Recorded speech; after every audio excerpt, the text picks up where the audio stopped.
Kua whakaroatia ke te whakawhiu I runga I a George Baker, te tangata nāna nei a Liam Ashley I kohuru. Inaianei ka te mā ono tau te roa o Baker ki roto I te Whare Herehere o Paremoremo, mo te pupuri I tetahi mauhere, me te tukino I tetahi o ngā kaitiaki mauhere. I te kōti teitei tā mātou kaikawe kōrero a Kingi Kiriona.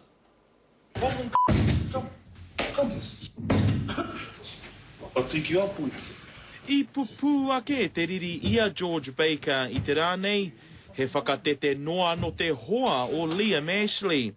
He tohu kei te ngunguru tonu te rewera I roto I a Baker, a Inaianei kua utua tērā e te ture. In my judgment, some additional time is needed to reflect the fact that the risk is unlikely to have eased by that stage. I impose a minimum period of imprisonment of 16 years. Yeah. Closure. Yeah. This man will never come out. He'll come out in a box, yeah. in a coffin, in a wooden box. Yeah. That's it. We're happy. This is a happy day for me. Kua whātau kē a Baker I roto I te Whare Herehere, mo te kohurutanga o Liam Ashley e whātau ki muri.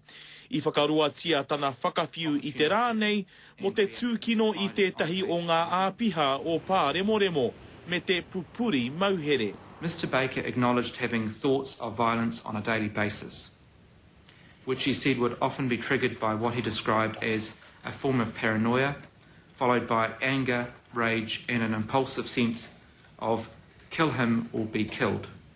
Aha kua tēnā I whakatakoto kōrero a Baker, me kore e ngā wari ake te whakawhiu. I never hurt the hostage, and the evidence established that I looked after him. I gave him food and drink, I gave him some bedding, and I gave him his medication. I let him walk around, and I let him go to the toilet when he wanted to. Engari ki hai a kai whakawā Courtney I hinga ki tēnā, I whakarihariha ia ki ngā pūrongo a ngā kai tiro hinengaro. Only 2 months ago you told the psychiatrist that if you got out you would probably offend again. Oh, I'm not going to lie, I probably will, yes.